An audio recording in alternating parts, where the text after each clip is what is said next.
everyone, everywhere. It's your girl Morgan, stopping you dead in your tracks. I'm your host Morgan Martin, and this is the Morgan Martin Show. Thank you guys so much for tuning in to our season 1. The first 10 episodes have been phenomenal. And guess what? Season 2, you're in for a treat. I have so much more in store you don't want to miss. But tonight, for the season finale, we get to know the man behind the mask. And around 2015, a church member of mine went viral. That's right, viral for ministering in dance with a mask. Not just a mask, but a mask that we know as the Jason mask from the horror film.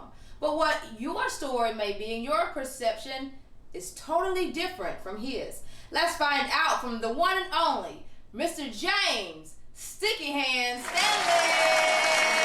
Woo! Thank you so much, Mr. Stanley, for being here as a special guest for our season finale of the Morgan Martin Show. I'm so thankful that you accepted the invitation to be here today. And today we're going to get right into it. A while back, you went viral for dancing with a mask on, a specific mask that is. And today we're going to find out more about the man behind the mask. So tell us more. What about your background and your upbringing? Well, as a young boy, I was born and raised in North Carolina, a little small seafood town, just like Apalachicola. And most of the time, when I was coming up, sports was a big thing for me. You know, I played baseball, I played basketball, and then I left. Then when I graduated from high school in 1970, I went in the United States Army for 3 years. Thank you for your service. Then I came back home, and when I came back home, I met Angeline Stevens, which is my wife. I met her, and we started dating, and then we moved from North Carolina. We moved to Mississippi. We were there 12 years. Then in 1988, her grandmother, Miss Avery Wilson, she was real sick, so we moved back. In 1988, we moved back to here in Apalachicola in 1988, and I've been here ever since. Yes, and you, like you said, you're a guy who wears many hats. You also are involved in the community. You umpire games, and you've also have a long career here in Appalachia. Tell us what you do. Well, when I first got here, I would go to the baseball games, and I would look at the umpires, and I would see stuff, and I would say, I think I could do this job. I think, I wasn't overly impressed with some of the calls that were being made, so I said, well, I think this would be a good thing for me to do because I was playing baseball, and so I knew the game, and this right. was a way for me to be a part of the game and have the camaraderie with the other officials and the players, since right. I had been doing it anyway. So I decided that this is something that I want to do. So when I first started, so I've been doing it now for 24 years. So now it's a passion for me. I mean, it's just something that I love to do. It's sometimes things don't go the way I want it to go. Right. Certain things be said, but that comes with it. It comes with the job. So, and that's how I go about doing. When I step on the field, my number one thing, I want to look professional. That's right. My uniform, I want my uniform to be pressed, my shoes shine, and I have to look the part in order to get the respect from the coaches and the players.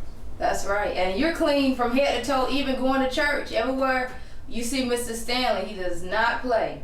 I like to look good. We know that about Mr. Stanley. And like you said, your appearance is the first thing you see in a person. So that does gain that respect early on.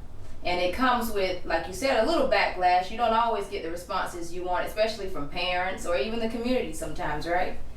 Yes. Right. And also you've been a part of Waste Pro for many years before you retired. How many years did you do?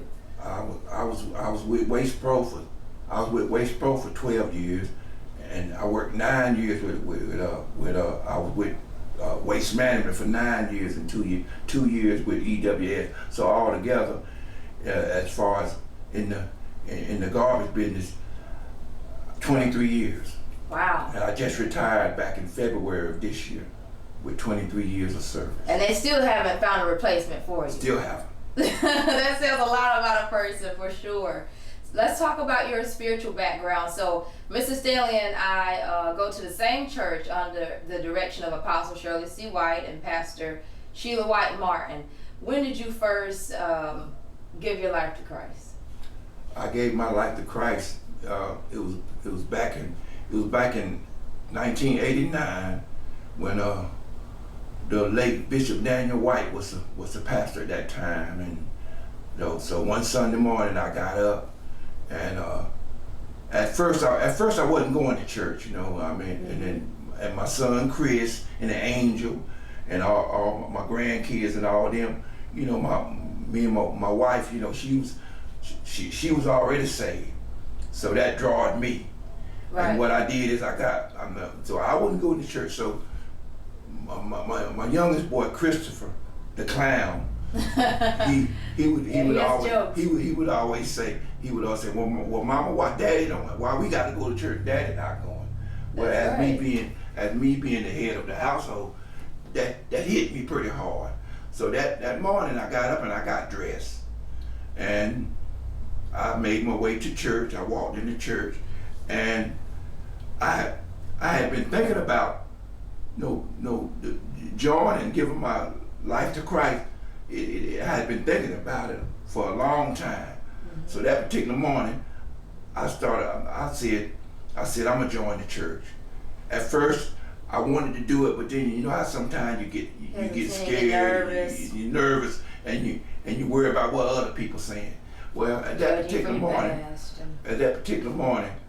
I didn't care. I said, this is the time to do it. So what I did is, when they asked the doors of the church are open, I got up without hesitation, and seemed like that was the longest walk of my life, going down that aisle down there, and I walked down there, and at that particular time, I joined the church, and that's when I became a faithful member ever since. Wow, that's a good story. And I tell you what, I've enjoyed you even in your church involvement. You've done so many things even within the church. What all have you done? You've ushered? I've ushered. I've done parade dances. I was also part of the Daniel White male chorus. That's right, you sung. I was into that, and then also we had a dance group called the Men of Judah. Men of Judah. That's where I started out. That's right. And then I kind of branched out a little bit on my own, just solo, and since the pandemic and everything has changed, I kind of got away from it, but I really want to get back to it because I really enjoyed praising the Lord. That's good. Not only did you start, but you never look back. That's a really good thing. And they call you Sticky Hand. I noticed that, but I never got the full story on that. Why is that? The name Sticky Hand became, they had a pastor back then. They were doing a revival, mm-hmm. and his name was Pastor Alan Coleman. Mm-hmm. And I came up to be prayed for. And when I walked up there to be prayed for, he told me, he said, your hand's gonna be sticky. He kept hitting my hand. He said, my hand's gonna be sticky. He said, money gonna be sticking to your hand. Ooh. And so that's how that name came about. And then people start calling me Sticky Hand. Oh my goodness, yeah. I never knew that. Yeah, but some people thought that, cause I also played softball, cause we had a softball team with the church, and it was called the Judah, the Lions, mm-hmm. the Lions of Judah. Well, anyway, I played first base, and so a lot of times when I played that position, and I go out to catch the ball, if it was anywhere close, it stuck to my glove. It stuck to your glove. You didn't miss. But Pastor Coleman, he the one gave me that. That's where my name first come from. Oh, Pastor really? Alan Coleman. Wow. Yeah. That's a good spiritual meaning. I had no idea. Yeah, that's how I got it. That's good. Yeah. Now, And everything has been great since you got saved, but recently you went through a few health challenges. Tell us your testimony. Well, at my first time, I was feeling bad, so and I told my wife said, James, you need to go see about yourself. So I had a cardiologist at the time, and his name was Dr. Sanala. So Dr. Sanala, he called me up on the phone. He said I see some spots around your heart, and I think you need to get a second opinion. So I went out the wing. They put me in the hospital and they kept me overnight. They put a heart monitor on me. But when I got out, they made an appointment. So that Monday morning, my wife took me to Tallahassee Memorial. So when I got there, they had me laying down on the little bed, like stretcher, whatever you call it. Right. And we were looking up at the films and stuff. And when I looked up there, he said, "You see those 4 spots?" He said, I had some arteries that was blocked. So what they did, he said we're gonna have to operate on you. At first, I thought I was going for a stent. He said, no, it's a little bit more serious than that. So what they did on the procedure, they went in my left leg right here and took the veins out and patched it up. Wow. And so then not too long ago, on the 23rd of May, I had to have another surgery, carotid artery. They said it was 80% blocked. So they had to go into my neck and clean all that plaque that had built up in there. Right, so, you know what I mean? So I've had 2 major surgeries in 7 years. So I just count myself blessed. Yes, I'm God still is here, good. you know. You're still here. Some ain't made it. I made it. That's right. That's a powerful testimony. It is. So, and I know you enjoy dancing, and you're probably ready to get back to the dancing a little bit, yeah? Yes, I am, you know. And around 2015, you went viral for dancing with a mask on, but not just a regular mask, a Jason mask from the horror film. You have to tell us more. How did this all happen? Well, the particular mask that I had on at the time, we had used it. We had done it's a bunch of the men, maybe about 11 or 12 of them. We done a thing at a production at Pastor Barry Hand's church, and the song that we came in on, all of us had masks on. When we walked in the church, all of us came in the church, and we got up on the stage, and the song that we was ministering to is called "Break Every Chain." Break Every Chain. Tasha Cobbs. Yeah. Okay. So then when I that particular what you talking about, I did it at New Life for Pastor Solomon. You know, they had asked me, and so I came, and I had that mask on at that particular time. So man, I didn't look at. I mean, I got a lot of people saying, yeah, you had that Jason mask on, but I didn't look at it like that. Yeah. I didn't look at it because, like I say, we had wore it before at Pastor Hand's church, and that's how that came about. And you actually went viral. I even saw it recircling recently. Even I saw Donald Lawrence. He even shared it on his page. I think the meme was Jason turned his life to Christ, and I said, oh, that may be true because I ain't seen a Jason film yet. Right. But the mask that you wore, have you ever seen the movie?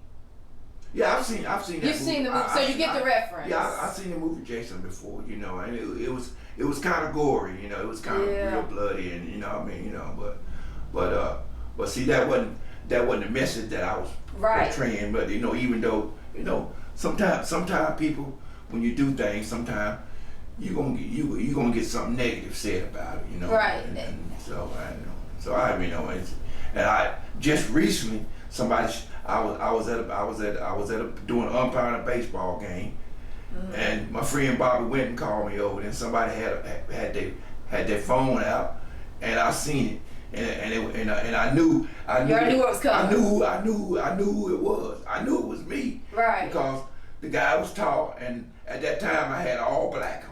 I had had You black remember on. clear as day. I had black on, and I had a pair of white gloves, and I was pointing straight up like that, you know.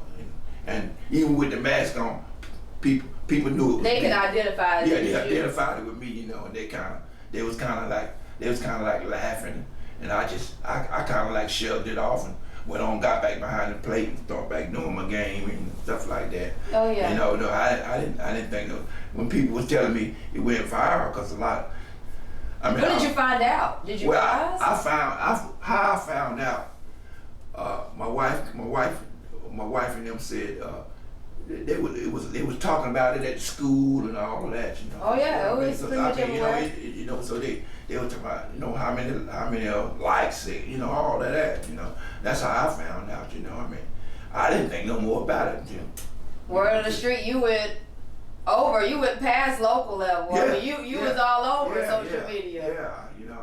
It's amazing how your ministry can, speak for itself, carry on. Yeah.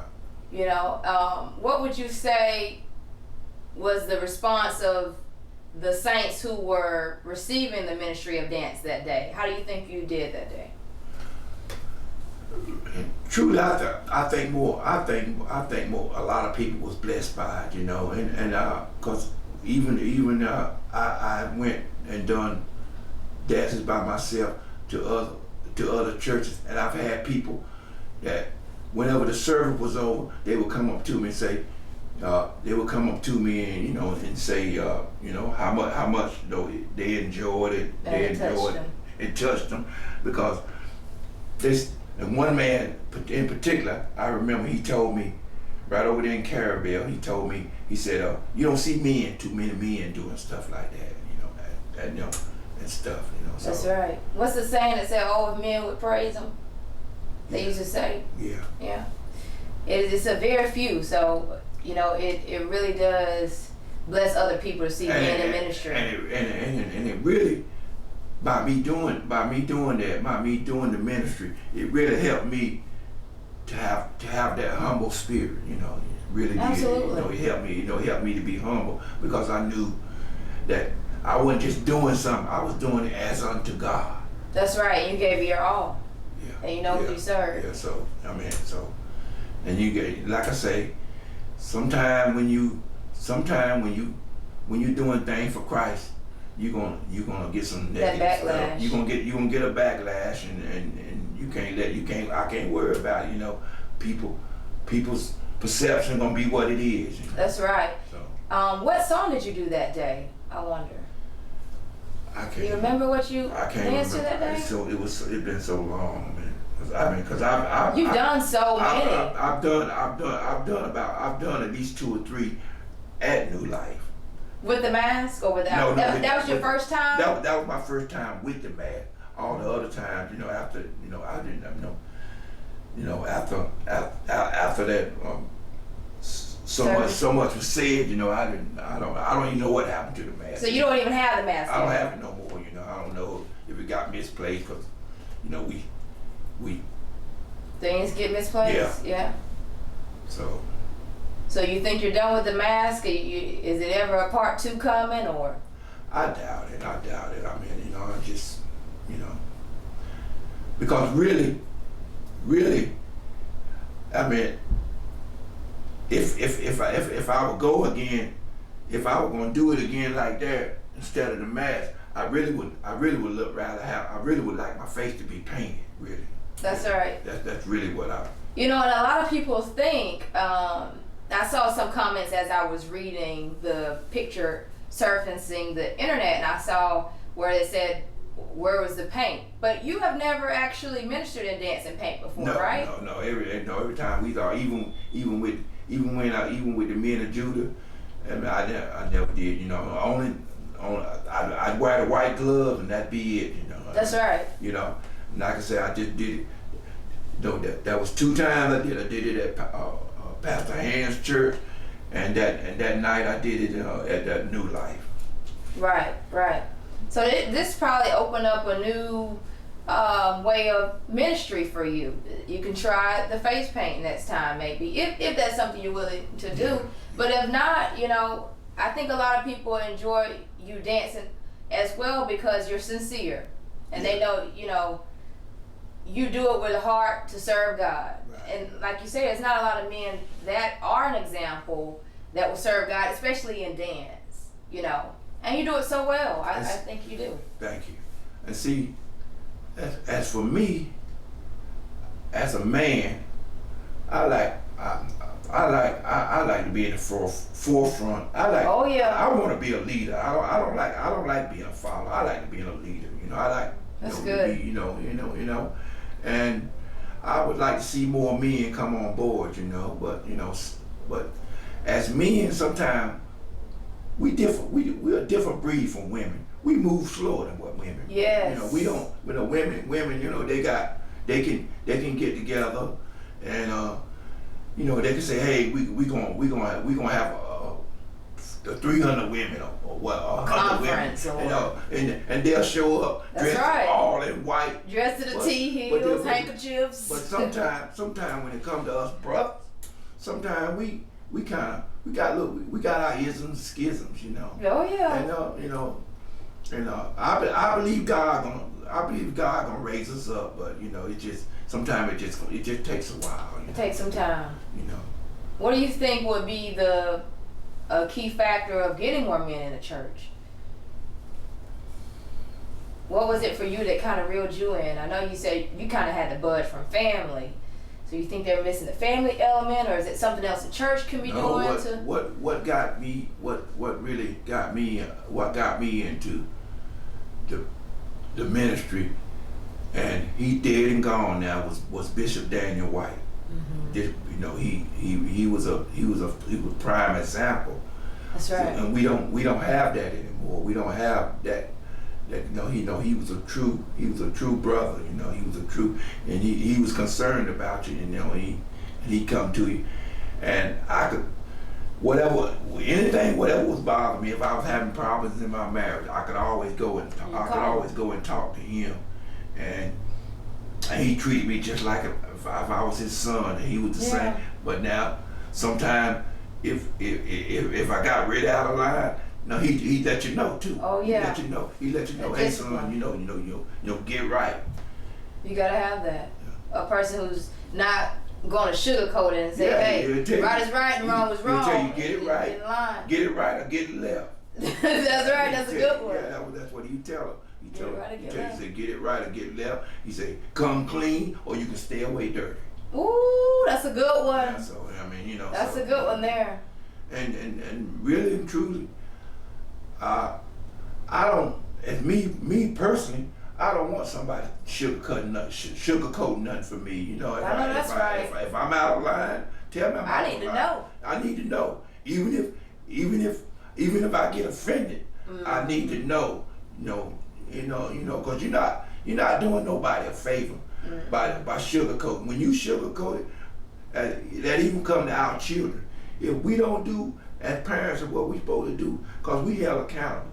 That's right. And if I don't tell my boys when they get out of line, I'm not helping them. In the long run, when you do that, you cripple them for That's life. Right. For life. For life. For life. And everything they go through, they're gonna think that there's a shortcut, and there's not. So you're absolutely right. And see, my upbringing, my dad, he wasn't a loving father. He was kind of rough. He never told us I love you, and seemed like anything that we did, because most of the time a son wants to please his father. That's right. That's right. And he first of all, he was an alcoholic. But it is what it is. So my upbringing as a teenager, it was hard. It was hard, So I had said I was not going to treat my children the way I got treated. I was going to be a better person. And sometimes I went way over to the other side. Sometimes when I should have disciplined in a certain way, I didn't. But it was because I had said, because see, back then when we were coming up in the 50s, in the era that I come up in, they hit you with anything they got their hands on. So it was tough. It was borderline.